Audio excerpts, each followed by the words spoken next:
Olá, meu nome é Roseli e eu estou aqui no Conhecer para Transformar para dar um seguimento ao EPED 2024.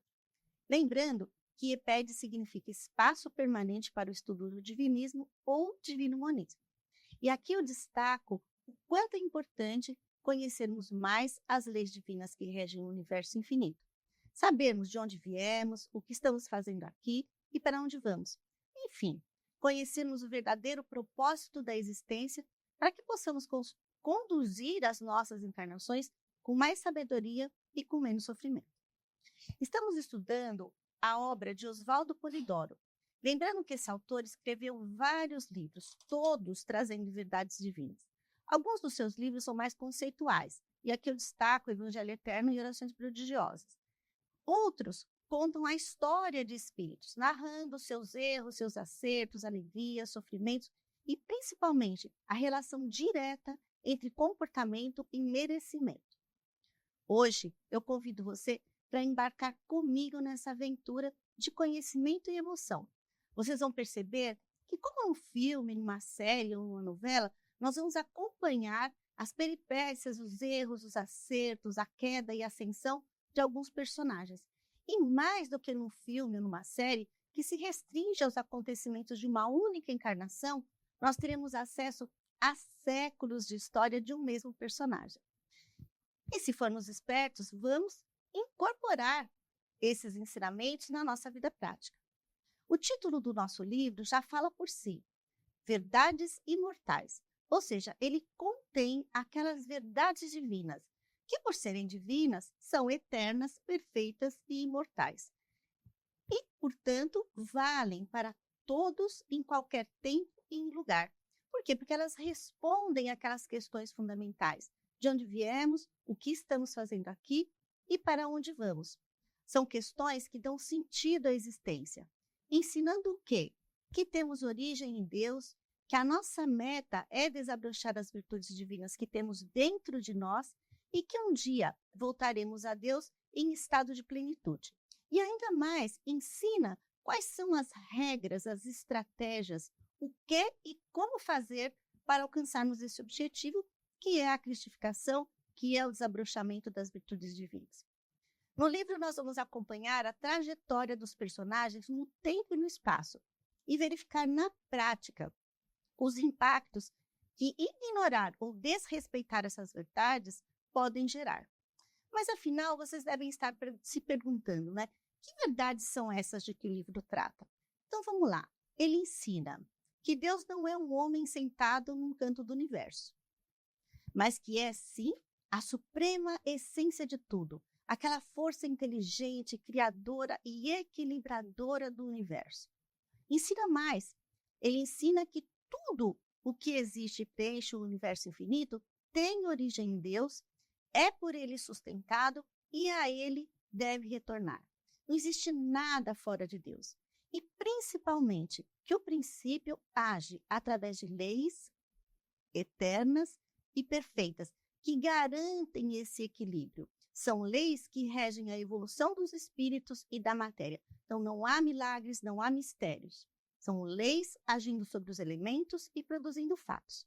Ele ensina também sobre a matéria, deixando claro que nós usamos a matéria para evoluir, mas que ela deve ser sempre ferramenta do espírito, bem utilizada, jamais adorada. A matéria deve ser serva do espírito. E ele ensina mais, que somos partículas de Deus e que, por isso, temos dentro de nós todo o potencial divino. Temos as virtudes divinas ali dentro, em estado latente, e que vamos desabrochar, expor essas virtudes ao longo do processo evolutivo numa casa cósmica ou num planeta que é matéria. Ele ensina também que todas as nossas ações ficam registradas em nós mesmos, não há juízes externos. Nós vamos registrando nossos atos, nossos pensamentos e vamos criando para nós luzes ou trevas. E como prolongamento de Deus, nós temos dentro de nós mesmos os mecanismos da justiça. Não tem ninguém julgando fora. Tudo que a gente faz fica registrado. E isso vai conferir a nós uma vibração, um tamanho, que vai fazer com que, quando desencarnarmos, sejamos levados a um plano espiritual correspondente. E mais, que tudo está vinculado ao comportamento. Não importa a religião, a raça, a cor, a condição social ou econômica. No momento do desencarne, a única coisa que nós levamos para o outro lado são as obras praticadas. São elas que vão nos garantir planos de luz e felicidade ou trevas e sofrimento. O que faz pensar, não é, entender que somos responsáveis pelas nossas escolhas, né? Em outras palavras, nós somos senhores dos nossos destinos. Nós criamos para nós luzes ou trevas. No livro ainda, a gente vai acompanhar a jornada dos personagens e as suas encarnações. E aí a gente vai aprender, então, que o espírito é imortal, ou seja, ele sobrevive à morte física, porque ele está lá no plano espiritual, contando a sua história. A gente vai aprender que a reencarnação é uma lei fundamental e que possibilita não só a evolução, como também a reparação de erros do passado. A gente volta para consertar aquilo que fez errado. O livro trata ainda com muito destaque para a revelação, que é uma lei divina que possibilita a comunicação entre os diferentes planos da vida, tanto entre encarnados e desencarnados, como também entre os diferentes planos espirituais. Para se ter uma ideia da importância da revelação, Moisés recebe a lei de Deus, os 10 mandamentos, via revelação. A Bíblia, tanto no Velho Testamento como no Novo Testamento, no livro de Atos, ela está repleta de fenômenos mediúnicos. Né? Então, a revelação trazendo informações, advertindo, ilustrando, consolando. Aprendemos ainda no livro que Jesus é e foi e sempre será o nosso modelo de comportamento, né?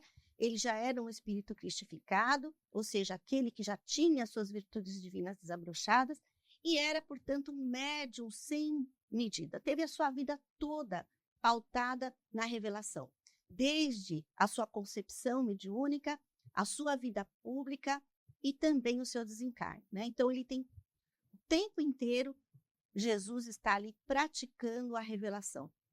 Então, quando no final da vida o corpo de Jesus desaparece por um efeito de sublimação do corpo, é representando o quê? A concepção mediúnica e a sublimação do corpo após a sua morte, representando tanto a saída do espírito da matéria de Deus, como matéria e espírito retornando a Deus. Ele é uma síntese, ele mostra como funciona o processo evolutivo.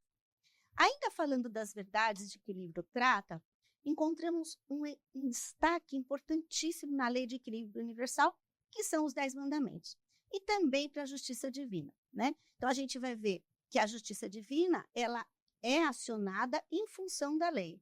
Conforme for o nosso comportamento, nós acionamos a justiça divina, ou para recebermos méritos, ou para termos que reequilibrar.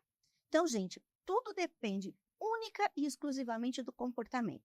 Nós estamos falando de obras, de ações práticas. Não adianta falatório, não adianta imagem, não adianta nada disso. É a ação prática. A justiça é a reação da lei de equilíbrio e vem de dentro. Como eu já citei, apresenta Jesus como um modelo de comportamento a ser seguido e o amor e a sabedoria como caminhos para a unificação com o Pai. Ou seja, não há possibilidade de evolução, de retornarmos a Deus, não há possibilidade de felicidade espiritual ou de alcançar a cristificação sem aplicar o amor e a sabedoria na vida prática. Então, aqui, gente, o foco é sempre no comportamento decente nas obras praticadas. Para a gente dar só um resuminho, eu diria que se alguém perguntasse para mim qual é a ideia principal do livro, o que ele enfoca com mais ênfase? A revelação, mas principalmente a gente percebe ali a misericórdia divina. Não é perdão, mas é a oportunidade de reparação, é a oportunidade de fazer de novo, e de novo, e de novo. Muito bem, vamos à história, vamos ao livro, vamos conhecer os nossos personagens e as suas experiências, seus erros, seus acertos. Vem comigo nessa aventura. O nosso livro começa com um narrador, que é o Gregório. E através da sua história de conscientização, trabalho, nós vamos conhecer outros personagens e aprender também. Quando ele está ditando, não é quando o livro começa. Ele está ditando, quando o Gregório está ditando o livro para ser escrito, ele já está engajado no trabalho ressarcitivo e ele começa a contar a sua história em 1957, porque ele fala que é o ano do centenário do Espiritismo. E a gente sabe que o ano de 1857 foi considerado como o ano que a fundação do Espiritismo, com a divulgação do livro dos Espíritos, né? Então, ele está lá, em 1957, ditando a história. Só que o livro, de fato, a história, de fato, começa em 1911. Então, o Gregório, ele se encontra desencarnado, quando o livro começa, lá no plano espiritual, num lugar muito ruim, onde ele já está mergulhado ali em dores e trevas há mais ou menos 60 anos, fala um pouquinho mais de 60 anos, até que ele escuta um espírito que vem com informações e auxílio, dizendo que ele vai ser encaminhado a um hospital para tratamento, para aprendizado, para rapidinho voltar para a Terra. E aí já começa um diálogo entre eles, e o Gregório se espanta, ele fala, mas eu já tenho que voltar, né? Voltar para lá? E o servidor, esse que veio para recolhê-lo, diz assim, não importa quantas vezes se vá ou venha. O que importa é como se aproveita o tempo e o emprego que se faz das oportunidades conferidas. Quem usa mal o tempo que lhe dão e as liberdades de que dispõe, certamente responderá. É preciso tentar quantas vezes sejam necessárias até que se acerte a conduta. Então, aqui a gente já tem uma explicação, né, de que a gente volta, que a reencarnação existe. Mas o Gregório, inconformado, né, ele fala assim, mas eu passei a vida com o evangelho nas mãos, eu fui luterano.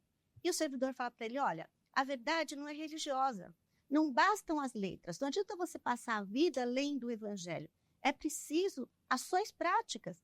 E o Gregório, ele ainda estava inconformado, ele diz assim, mas eu não roubei, eu não matei ninguém, eu não cometi nenhum crime grave, eu não entendo tanto sofrimento. Então ele estava achando que estava sendo injustiçado. E aí o servidor fala, calma, né? Muito do seu sofrimento é fruto de encarnações anteriores, lá de trás. E mais, você tinha assumido um compromisso de que nessa última encarnação, quando você foi luterano, quando você estava na carne, você colaboraria com as preliminares da restauração do cristianismo. E aí o servidor fala para ele assim, todavia, como rico e fanático, não tivestes tempo, e a promessa está sem cumprimento. Então, aqui a gente faz um parêntese, que eu acho que é legal, porque, veja, o ano é 1911, quando ele está sendo recolhido. Ele ficou mais ou menos 60 e poucos anos no plano de trevas, lá nos umbrais. Então, mais ou menos, a gente pode estimar que ele deve ter desencarnado por volta de 1851, que é um pouco antes do lançamento do Livro dos Espíritos. E nesta fase do século, nesse momento, no século XIX, a gente teve uma eclosão mediúnica enorme. E ele tinha se comprometido a participar desse trabalho de restauração, a começar a se engajar nesse trabalho e ajudar na ampliação da restauração da doutrina. Mas ele fica surpreso, ele fala, promessa? Que promessa? Né? Eu não estou sabendo de promessa nenhuma. E o servidor fala, olha, foi um programa elaborado de acordo com as suas necessidades de recuperação. Nós, no século IV, decretamos o desaparecimento da excelsa doutrina deixada por Jesus, a bem do Império Romano, e de toda a perseguição que se seguiu. E aí é interessante porque o servidor se inclui. Ele fala, nós, no século IV, ajudamos a criar a Igreja Romana a serviço do Império, que perseguiu a revelação, que perseguiu os dons, que queimou os médiuns, não é? E aí ele fala assim, somos daqueles que traímos Jesus, eliminando a excelsa doutrina e já temos fracassado algumas vezes. Embora sem matar, roubar ou sem cometer falhas graves, na sua última estada na Terra, você não fez nada pela reposição das coisas no lugar. Em nada colaboraste, ficasse com o teu dinheiro, com o teu sectarismo, sem resgatar as faltas pretéritas. E aí, o servidor passa também a contar a história dele. E ele diz, olha, eu também passei as últimas encarnações entre cultos religiosos e só me endividei. Né? Não, veja, entre cultos, ele não fala de uma única e específica religião. Entre cultos religiosos e só me endividei. Ele fala, na Europa, eu fui um dos animadores da noite de São Bartolomeu. Para quem não lembra, a noite de São Bartolomeu foi um massacre comandado pelos reis católicos na França contra os protestantes, e que praticamente acabou com o calvinismo na França, né? Estima-se que mais ou menos 30 mil pessoas tenham morrido naquela noite. O Sena ficou vermelho de sangue. Isso é um fato histórico, gente, não é mediunidade, né? E aí o servidor conta que ele passou mais de 80 anos também lá num plano horrível, mergulhado em sangues, em gemidos e tal, até que ele também foi recolhido e teve oportunidade de conhecimento, de trabalho. E aí ele começa a falar para o Gregório da importância de viver a lei, de praticar os dons, né? E o Gregório fala, mas eu fui luterano, eu segui as orientações do meu pastor, né? E o servidor, com a maior paciência, fala, olha, isso é só mais uma religião, e ainda por cima que nega a imortalidade do espírito, que nega os dons mediúnicos, né? Você estava com o evangelho nas mãos, né? E não se ligou nos dons mediúnicos. E o Gregório, então, ele fala, puxa vida, pensando bem, eu li o livro de Atos dos Apóstolos e eu pensava, onde foi parar os dons? Tem tanta gente aqui praticando a mediunidade, mas ele diz, olha, o pastor falou que isso era coisa do diabo, que os mortos têm que ficar no túmulo até o dia do juízo final, que não vai dar comunicação nenhuma, e ele se acomodou no convencionalismo, viveu uma vida de materialismo, formalismo religioso, convicções sociais, sem se preocupar com as obras. Então ele ganhava o dinheiro dele, ele ia lá no culto e foi vivendo. E o servidor conta que ele também teve dúvidas, porque lá no passado, muitas vezes ele foi um clérigo, e ele tinha os evangelhos na mão. E ele também viu lá os dons, ele viu o fenômeno do Tabor, que é quando Jesus sobe ao Monte Tabor com 3 discípulos, né? E aparece então Elias e Moisés. Mas ele fala que ele também se perguntou, se questionou, mas ele era um funcionário do Santo Ofício. Então ele guarda para si as suas dúvidas e as suas angústias, porque ele fala, eu ia me indispor com meus superiores, eu ia ser perseguido, eu já tinha um status, já tinha uma condição, eu fiquei na minha também, né? E aí o servidor, ele fala assim, Gregório, eu sei o que é sofrer. Nós podemos iludir os homens, mas jamais poderemos derrogar as leis fundamentais e regentes da criação. Nós podemos querer forçar determinadas concepções de obras, porém a verdade chega através das leis básicas, colocando as coisas no devido lugar. E isso à custa de tremendos sofrimentos. Ele fala mais, ele diz assim, somos 2 errados. Divisamos a verdade e não soubemos respeitar. Nossa moral não deu para olharmos a verdade de frente. Ficamos encolhidos, sujeitos, acovardados diante do monstro do convencionalismo. O pouco de paz que nós temos ainda é por empréstimo. É obra da misericórdia divina que aguarda no tempo e no espaço os devidos resgates. Então ele fala, olha, nós 2 fomos errados no passado, nós nos encolhemos, nós nos acovardamos. E aí ele diz, tenhamos a coragem agora de ir à crosta, aos homens, e falar com realismo sobre quem fomos e o que nos aconteceu, por causa dos erros doutrinários e das maldades praticadas. Então, a gente vai ver aí a essência do livro, não é? Essa possibilidade de voltar e falar de novo. E aí ele fala, nós temos que falar a verdade aos homens. E o Gregório fala, mas falar como? Aí ele fala, olha, através da revelação. E aí ele conta para ele, nós estamos no ano de 1911, né? O Consolador já voltou. Aí ele conta que já teve a codificação, que a revelação está no mundo, né? E que eles vão ter que trabalhar pela divulgação e pelo trabalho mediúnico. E aí o servidor, então, leva o Gregório até um lugar onde ele vai ser atendido, onde ele vai passar por uma melhora exterior, porque a melhora interior vai depender das vidas, do trabalho, ele vai receber ali tratamento, banho, ensino, vai recuperar as forças para se preparar, então, para essa nova encarnação, onde ele vai ter que dar testemunho. E aí, nós estamos no final desse episódio, eu gostaria só de destacar com vocês como é importante a gente que está aqui lutar contra o comodismo, contra a covardia, o convencionalismo social. Muitas vezes a gente tem a informação, a gente sabe o que tem que fazer, mas a gente não faz, porque vai ficar chato, porque não é conveniente, porque dá trabalho, né?